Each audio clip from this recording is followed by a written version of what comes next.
अस्सलाम वालेकुम नाजरीन, ये हमारे पास है PV6500। इसकी आज सेटिंग आपको बताएंगे। ज़्यूनिक का PV6500। सबसे पहले हम एरो की को प्रेस करके रखेंगे। ये जैसे इंटर करके रखेंगे ये सेटिंग में चला जाएगा।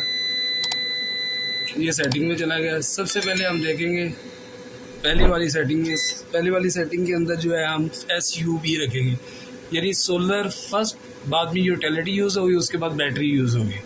अगर हम इसके अलावा दूसरी सेटिंग करते हैं तो उसमें ये होगा SBU होगा, सोलर फर्स्ट होगा, बाद में बैटरी यूज़ होगी, बाद में यूटिलिटी यूज़ होगी। उसके बाद होता है MKS भी नहीं हम रखेंगे। सबसे बेहतरीन सेटिंग ये SUB है।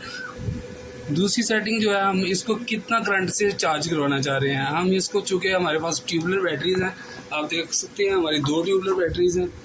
इन 2 ट्यूबुलर बैटरीज़ की वजह से, चूँकि ये बड़ी बैटरीज़ हैं, इनको करंट ज़्यादा चाहिए चार्ज होने के लिए। हमने इसको 30 एम्पीयर से चार्ज करवाया है। उसके बाद हम चलते हैं तीसरी सेटिंग में। हम इसको करंट कौन सा देना चाह रहे हैं। आप 230 220 वाला कौन सा करंट, UPS वाला हमने दिया है। इसके अलावा भी हम चेक करते हैं कौन कौन सा है। ये देखें जी, APL यहाँ 220 वोल्ट के साथ चलेगा। ये UPS जो है 230 वोल्ट के साथ चलेगा। UPS वाली सेटिंग करेंगे। इसमें क्या होगा, हमारे पंखे वगैरह, लाइटें वगैरह जो है वो फ्लक्चुएट नहीं करेंगे। नेक्स्ट सेटिंग में चलते हैं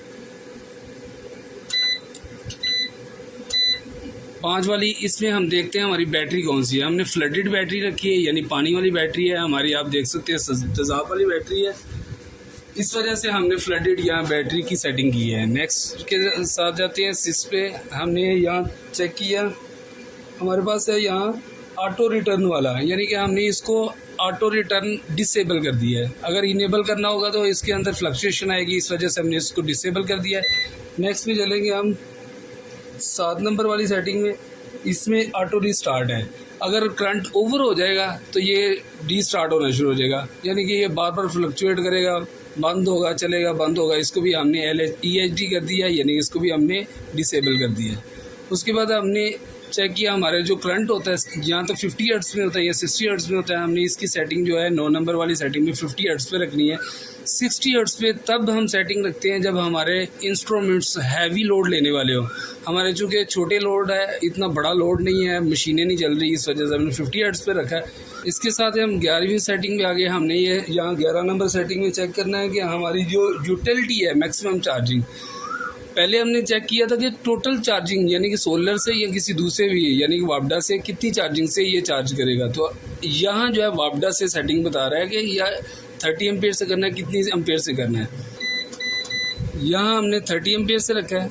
अगर आप ज़्यादा बार बार लाइट शट डाउन होती है तो आप यहाँ इंक्रीज़ कर सकते हैं। आप यहाँ एंटर करें और उसके बाद सेटिंग इसकी बढ़ा सकते हैं। यहाँ 40 एम्पीयर कर लें, 50 एम्पीयर कर लें, 80 एम्पीयर, 100 एम्पीयर तक मैक्सिमम ये चलता है, यानी इसका चार्ज कंट्रोलर।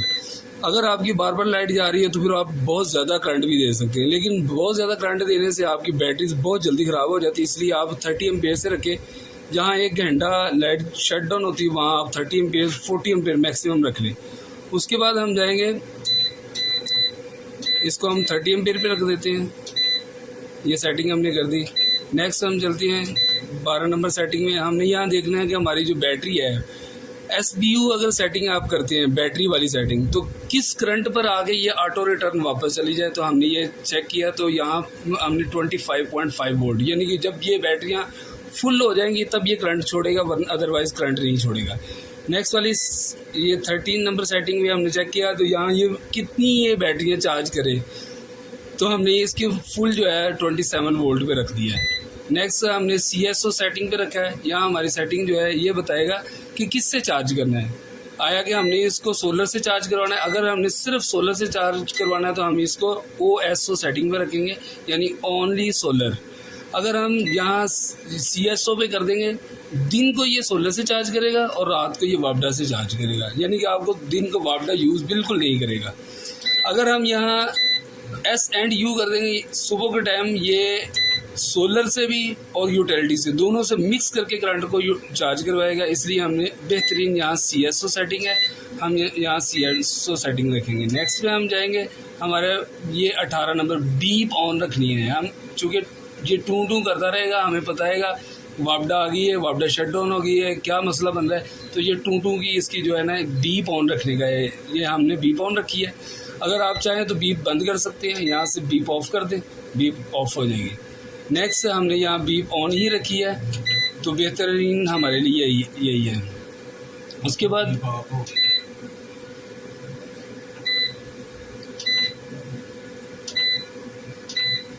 ये बीप ऑन हमने रख ली। इसके बाद हम जाएंगे 19 नंबर सेटिंग में। यहाँ 19 नंबर सेटिंग के अंदर ऑटो रिटर्न डिफ़ॉल्ट स्क्रीन है। यहाँ हम अगर इसको सेलेक्ट करते हैं तो ये ESP पे है, यानी कि ऑटोमेटिकली जो है पहली स्क्रीन पे चला जाएगा जहाँ भी हम रखेंगे। अगर यहाँ हम ये FEHP रख देंगे तो यहाँ ये उसी स्क्रीन पे रहेगा। ये हम सेलेक्ट करते हैं तो ये नेक्स्ट स्क्रीन यानी ऑटोमेटिकली पिछली स्क्रीन पे नहीं जाएगा, जिस स्क्रीन पे हम रखेंगे उसी स्क्रीन पे रहेगा। नेक्स्ट पे हम देखते हैं हमारी लाइन ऑन रहेगी 20 पे। अब 21 पे चलते हैं। 21 पे 21 वाली सेटिंग नहीं है, 22 वाली सेटिंग है। 22 वाली जो है बीप वाइल प्राइमरी सोर्स, यानी प्राइमरी सोर्स वापडा जैसे ही बंद होगी तो ये बीप ऑन रहेगी। अदरवाइज अगर हम बीप ऑफ करना चाहते हैं तो ये हम इसको ऑफ़ का बटन दबाएंगे तो ऑफ़ हो जाएगी। ये ऑफ़ की सेटिंग हो गई। अगर हम ऑफ़ की सेटिंग बंद करना चाहते हैं हम इसमें जाएं, ये ऑन हो गई है। उसके बाद हम 23 की सेटिंग जो है वो ओवरलोड बाईपास है। अगर ये ओवरलोड पे चले जाए, यानी कि जस्ट लाइक आपका 5000 वाट ऊपर से लोड आ रहा है और आपको ज़रूरत पड़ गई 6000 लोड की, तो ये क्या करेगा, अगर हम इस सेटिंग को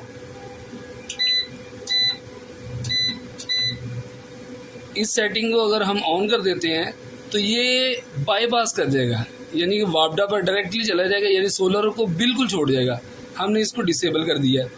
उसके बाद नेक्स्ट 25 की सेटिंग है। 25 सेटिंग जो है ये हमारी रिकॉर्ड फॉल्ट है। अगर हमारे रिकॉर्ड जो भी हैं यानी कि फॉल्ट जो आते हैं उसको रिकॉर्ड करता है, तो ये वाली सेटिंग हम ऑन कर देंगे। ये हमने सेटिंग ऑन की हुई है। जस्ट लाइक आपका इन्वर्टर जल जाता है, इसके अंदर चूँकि कंप्यूटराइज्ड किट लगी हुई है, ये इसको जितने भी फॉल्ट आएंगे उनको रिकॉर्ड कर लेगा।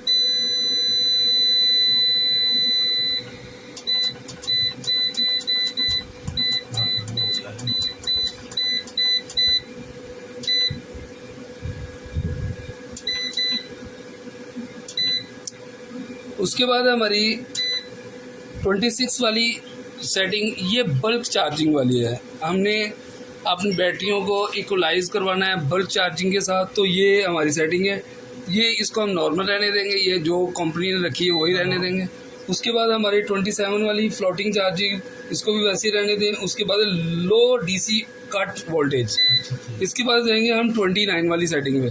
हमने यहाँ अपनी वोल्टेज रखने हैं कि किस पर जो है बैटरी को करंट बंद कर दे। अदरवाइज अगर बिल्कुल हम 20 वोल्ट से भी कम कर देंगे तो ये हमारी बैटरियाँ ख़राब हो जाएंगी। तो चूँकि हमारी 11 वोल्ट पे कट होता है, मैक्सिमम इसको बैटरी को यूटिलाइज जो करेगा वो हमारा ये 20 वोल्ट पे करेगा।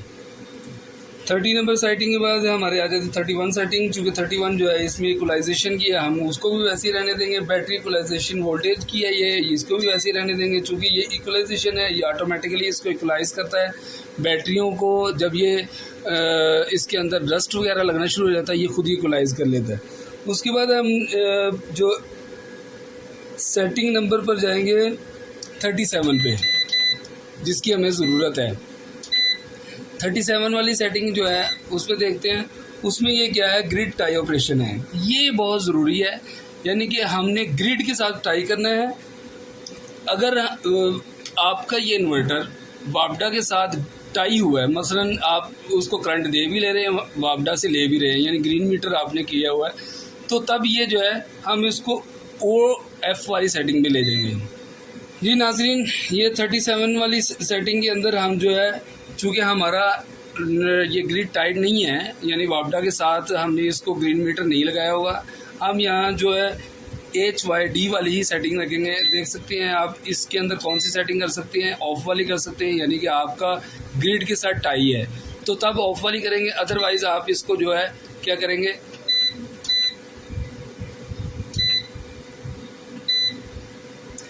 इसको HYD वाली पे कर देंगे। ये हाइब्रिड वाली सेटिंग है, ये हाइब्रिड सेटिंग है, यानी कि ये बैटरियाँ, वापडा और सोलर को, ये तीनों को कंज्यूम करेगा। नाज़रीन, इसके साथ ही हमारी सेटिंग कंप्लीट हुई है। अगर आप सेटिंग करना चाहते हैं यूनिक PV 6500 की, ये बेहतरीन सेटिंग है नाज़रीन, ये सेटिंग ही आप करें। उम्मीद है इंशाल्लाह आपको कोई मसला नहीं आएगा। जी नाज़रीन, आप देख सकते हैं इसकी बेहतरीन सेटिंग होगी। जितना करंट ऊपर से आ रहा है उससे कम करंट जो है हमारा चल रहा है। इस टाइम हमारा इसके ऊपर जो करंट चल रहा है, कितने AC चल रहे हैं सर? हमारे एक AC चल रहा है हमारा 1.5 टन का जी, और तकरीबन 20 पंखे चलते हैं। और इस टाइम टोटल करंट जो चल रहा है हमारा, आप चेक कर सकते हैं 2.5 किलोवाट है, यानी कि 2500 वाट के पास करंट चल रहा है। यानी कि इसके ऊपर आपका एक एयर कंडीशन 1.5 टन का चल रहा है। और इस वक्त हमारे तकरीबन 4 पंखे चल रहे हैं, साथ एक कूलर लगा हुआ है, वो चल रहा है। जी नाज़रीन, बहुत बड़ा करंट है।